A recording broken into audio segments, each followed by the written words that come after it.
Hi, Michael here from The Long Way Home, where we discuss my life before, during and after policing. I've been a member of the New South Wales Police Force in Australia for a bit over 21 years.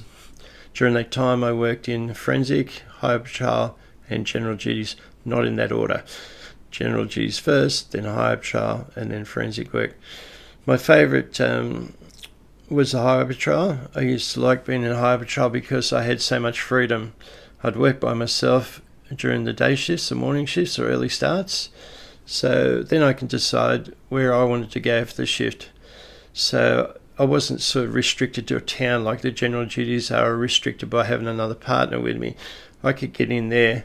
I always had a plan I set up the night before as to where I thought I could be the most useful for that shift. And then I'd head for that. And plus when you're in highway patrol, you can back your general duties cars up along the way. And lots of places where I used to work only had one-man stations. So if I heard they were out by themselves, I could certainly just drop around and let the crooks know there was another cop around and give them a bit of backup. Never scared of helping someone out, never scared of getting involved in jobs. Even when I was on highway patrol, New South Wales Police first, highway patrol second.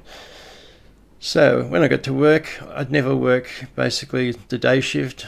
I'd work morning shifts, usually 5 a.m. starts, which in the winter were freezing and foggy, but you used to get some really good speeds at that time of the morning. So I'd get there, grab the keys, sign the vehicle out in the diary so everyone knew that I had the vehicle, quickly check the police systems, see if there's any outstanding people or stolen vehicles or incidents happened during the night I'd need to know of. Then out to the car with my grab-and-go bag. My grab-and-go bag went with me everywhere when I was a cop. Just throw it in the back seat, buckle it up, and in that bag I had a first aid kit, 2 bottles of plain water, some protein bars, some extra breathalyzer tubes, paper, pens, Kevlar, knife-resistant gloves, a space blanket, and the main thing was some warm clothing, because I'd been caught out so many times, my junior times, getting to a job that should have only taken a few hours to spend out to 24 hours or more. I think the longest shift I worked was 30 hours during the Newcastle earthquake. But I'd learnt that. So I used to have everything there that I needed to survive for an extended period after my shift. So a quick check of the tyre pressures, check the tyre treads, have a look under the bonnet, oil and water's good.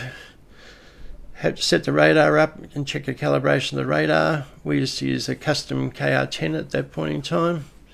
So everything fine there. Turn my radios on, police radio, plus an AM, a CB radio and a single sideband CB radio as well. So we'd be able to hear what the truck drivers are talking about. There's a lot of times the truck drivers that give us a heads up if there's accidents, crashes or anything that could be very unsafe on the road. They give us a call in if there's a real bad pothole or if there's a cow on the road, something like that. But after a while you get attuned to these things, and I could hear my call sign or something that had gone off on the CB radios, as well as listening to my CDs or listening to talkback radio on the car normal radio. So as soon as my call sign comes up, bang, I hear it straight away. Amazing, which you get used to. But yeah, during the morning shift, I'd work by myself, one out, as we said. I used to like the 5 a.m. starts because in those days you'd work 5 to 1:30, so 5 a.m. to 1:30, and I was back home at 2 o'clock and had the whole rest of my day to myself. So it suited me down the ground. Plus I could also get out on the highways. I worked on an intersection of the New England Highway and Pacific Highways. So I could work out on those highways, which were known black spot areas for collisions at the time, fatal and serious accidents. So I'd get out there in the marked car and fly the flag, let everyone see that we're out there, slow them down, do a little bit of radar on the medium strips. The thing I wanted to do most of all in that time of day was let motorists see that there were police out there. because there was this common misconception at the time that police didn't work night work. So sometimes I'd even start at 4 a.m. in the morning to get out there and see what I could find.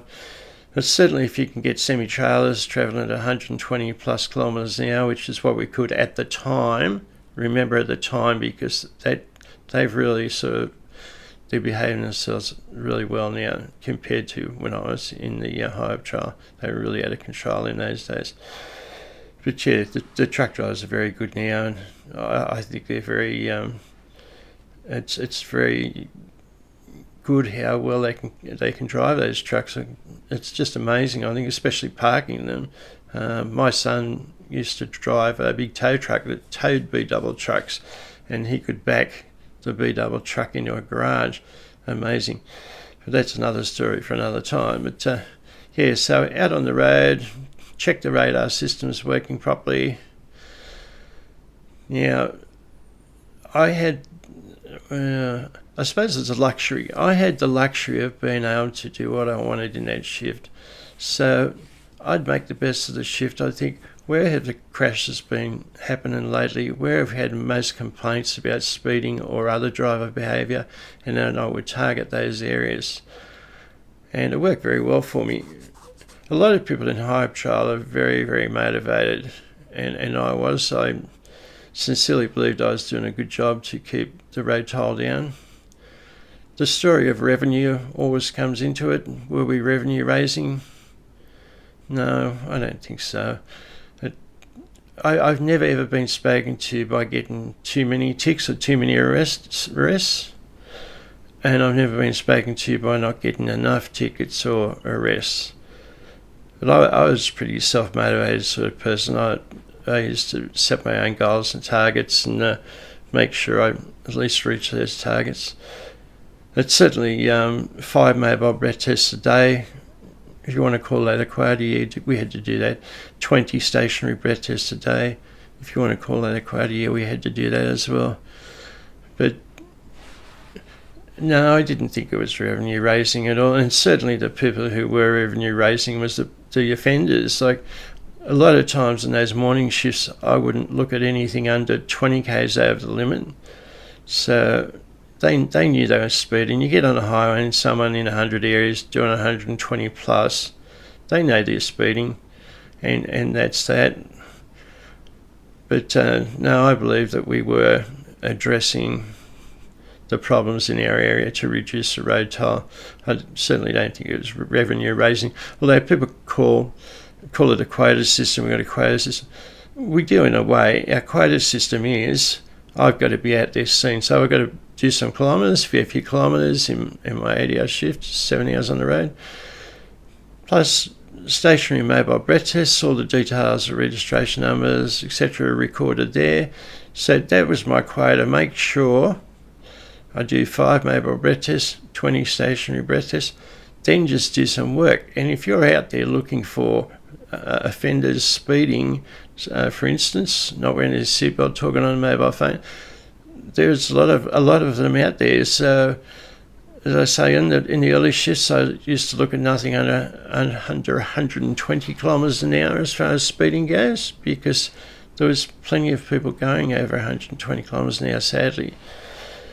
So, yeah, during the shift, I used to take calls off the radio. The radio would give me calls direct to my car. Say for example, there's a truck spilling part of its load going down the road, and I wasn't far away. VKG, the police radio, would give their job straight to me, and I'd be straight onto it. Things like major collisions that I happen to be nearby. A lot of serious and fatal accidents used to happen when I was a long way away from my stations, but the first one that could go to the scene, so back up a lot of times, so 30-40 minutes plus away, so I was Johnny on the spot, so to go there and to take care of the incident and get ambulances organised, through the ambulances get the rescue helicopter, whatever, manage that scene as a site controller. I used to always back up our 1-man stations. If they were going out to arrest someone by themselves, I would go and work with them, so the crooks knew there was at least 2 of us. And always back up our general duties crews. But all in all, get out there, drive around, be seen, do some stationary radar, mobile radar. Radar is something that interests a lot of people, and I have had a fair few emails asking me if I could explain the radar. Yeah, I can, but not simply. I need a whiteboard, do it properly. But I can give you a quick example. Okay, so I park on the left side of the road on 2-lane road, so it's just a normal road, not a highway. Speed limit 60 kilometres an hour, and a car comes over the crest sort of thing towards me, and I get his speed on the radar, and it might be 62, 68, 80, whatever. And then, of course, if they're over the limit, I decide what I'm going to do with them, whether I'm going to give them a warning this time and just a breath test, or whether I'm going to go by way of infringement notice. But yeah, what happens is the radar operates at 25.130 gigahertz, and it uses what they call a Doppler shift. What that is a frequency change. So as the radar goes out, it hits a vehicle coming towards me, there's a Doppler shift, and then it calculates that and puts a speed up on the radar display unit. Very simple. As long as you use the radar properly, there's never any problem with it. You can get cars coming towards you when you're stationary.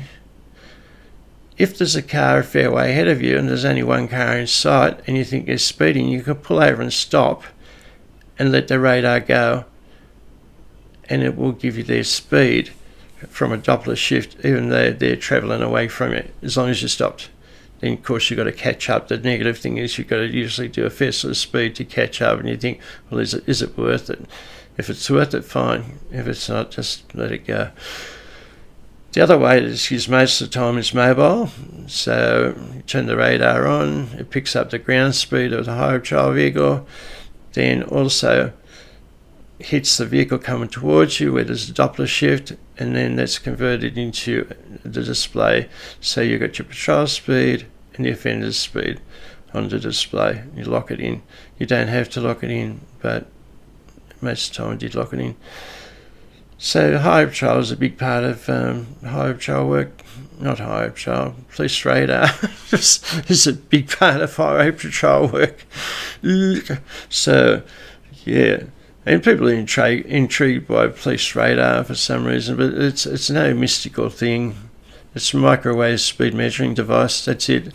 And really a backup tool, because when you go to court, you're going to explain to the court first that you saw a vehicle and you saw it was exceeding the speed limit, and you get very, very good at estimating after a while, because you're doing this over and over hundreds of times a day, every day, subconsciously. You get extremely good at estimating the speed of vehicles coming towards you.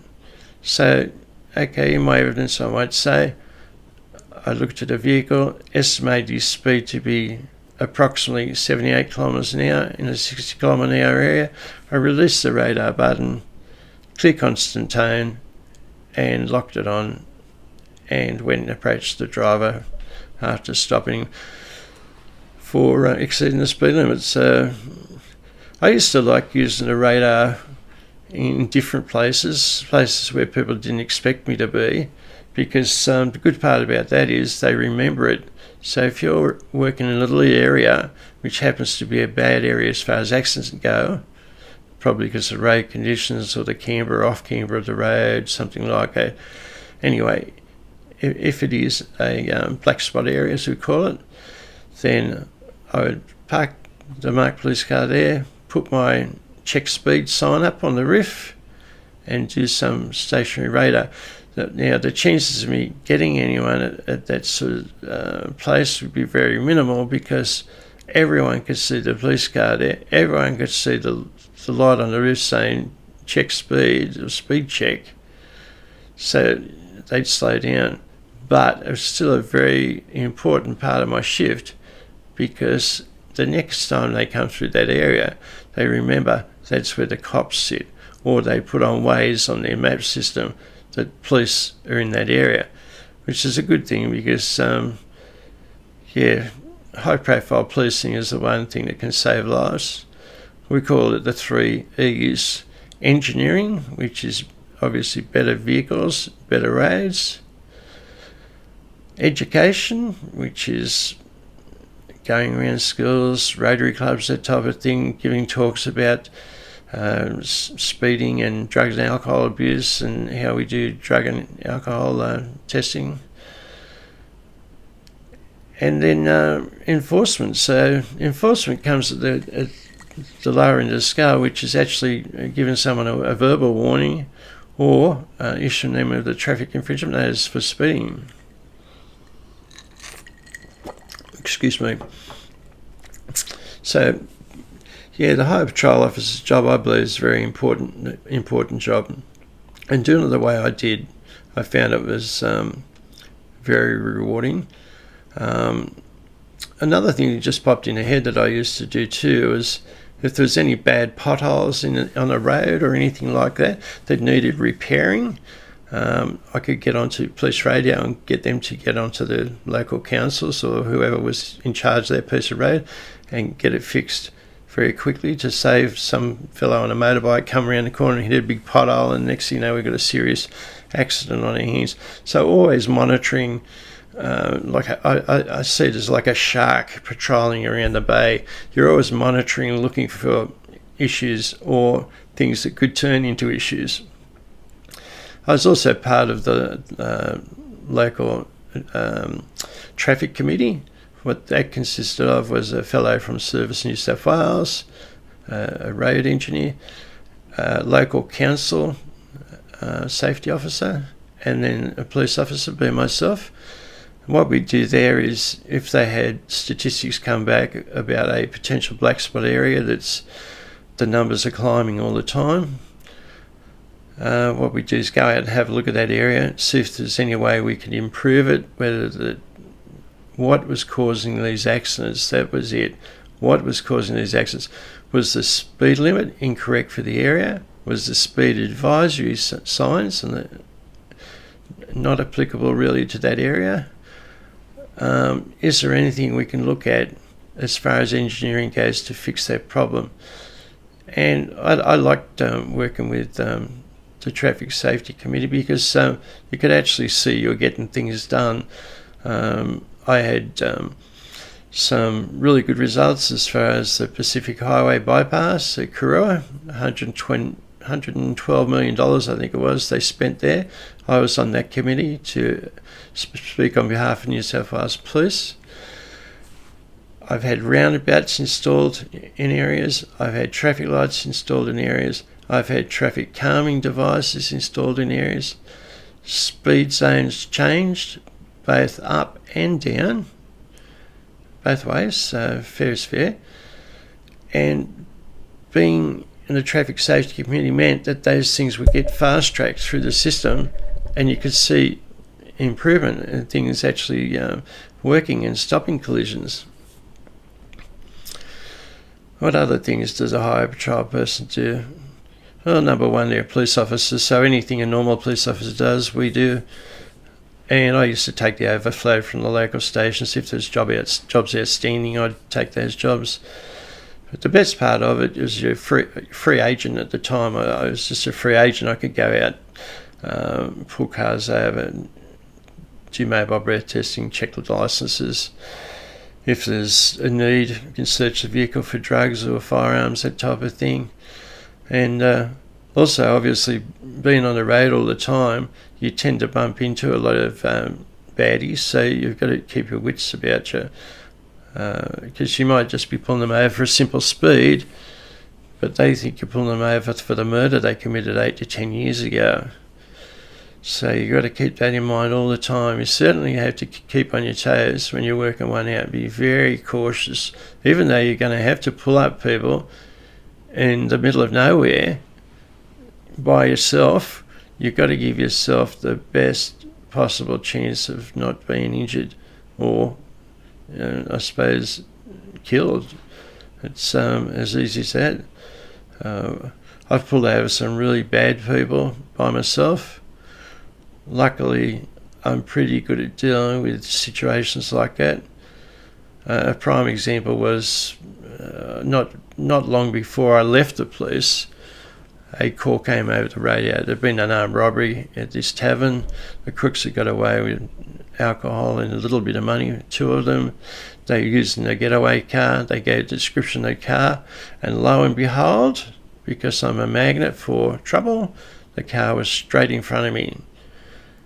And at the time I was in the forensic section of the police, so I was driving an unmarked police 4-wheel drive. But I still had lights and sirens on it. I could still pull people over, just not as often type thing. So yeah, I got on the police radio and said, look, I'm right behind that vehicle. I can monitor it from a safe speed, or I can pull it over, whatever you want to do. They said, well, check up how far away your backup is. And got back on me and they said your backup's 15 to 20 minutes away, which is an eternity when you're in that type of situation. So I thought, it looks like I may have to stop these people if things get a bit out of control. So then they turned right off this main road I was on, so I thought, I'm going to have to turn right too. They might spot me, sort of thing, because these crooks, career criminals, are very, very good at seeing police. It's amazing. Like they can pick a police car a mile away. So I think the reason why they turned off was they saw the silver Nissan Ford right behind them and thought, oh, maybe that's a cop car. And of course it was. So as soon as they turned around the corner, their motor blew up. Bang! Smoke everywhere, oil flying everywhere. And I thought, oh, great, because they've just gone around this corner and not far from a school, which is not where you want to have a firearms incident if it gets that bad.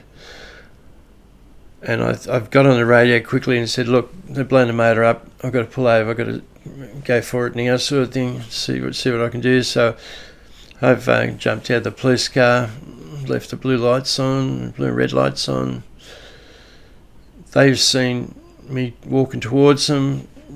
They've put, believe it or not, this is how cunning some crooks are. They put safety goggles on, got out of the car, and one of them rushed around the back door, opened the door, was reaching in under the seat. Now, by that stage, I'm thinking I'm going to get shot at, so I've got my gun out, I get away from the car, sort of thing, and it was a bit slow to do so. And I said, mate, you're going to get shot if you don't watch it. You turn around quickly, and that's it. So I said, get your hands where I can see them and move out of the road, which he did. But then this other fellow came up to me and goes, oh, what do you think you're doing? What do you think you're stopping us for? We haven't done anything wrong, rah, rah. So he's creating this big scene, trying to control 2 people at the same time when you're by yourself is definitely a challenge. It's hard to control them. And I went to handcuff one bloke, the other bloke went to belt me, and I thought, well, maybe not handcuffs. Your presence and the way you talk, the way you deal with people has a lot to do with your own safety. How professional you are will also flow on to how they treat you and how they try to push you to the edge. And I think they sort of knew that I was someone that didn't really muck around.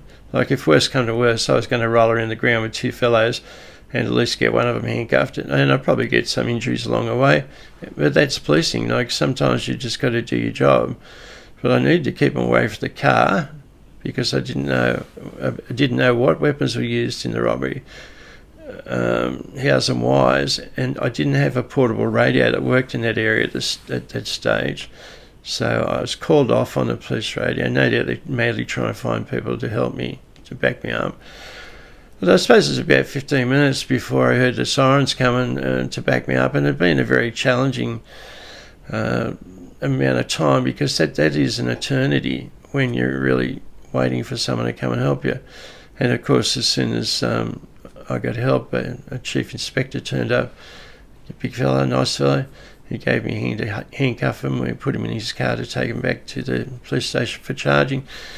But, you wouldn't believe it, one of the offenders said, "Hey boss, I just want to tell you about how good this bloke is. He managed to control the two of us without shoving a pistol down our throats and that sort of thing. He's a very good operator." And the big boss just looked at me and smiled, and that sort of way that big bosses do. But yeah, that was a good arrest. There's no doubt in the world that was a good arrest.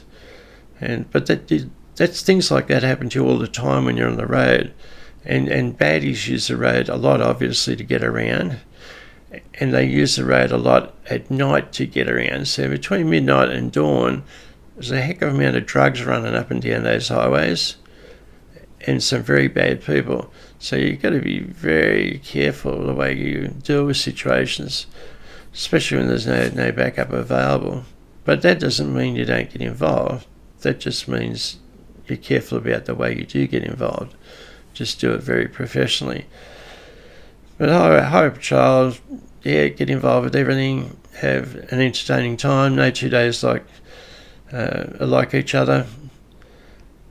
I'd recommend highway patrol to anyone who wants to get out and do a bit of work by themselves and to an extent be their own bosses. I know it's tightened up a lot lately. They're actually rostering highway patrol staff to be in certain places at certain times. Well, that's no problem. If that's what they want you to do, that's what they do. It's just easy as that.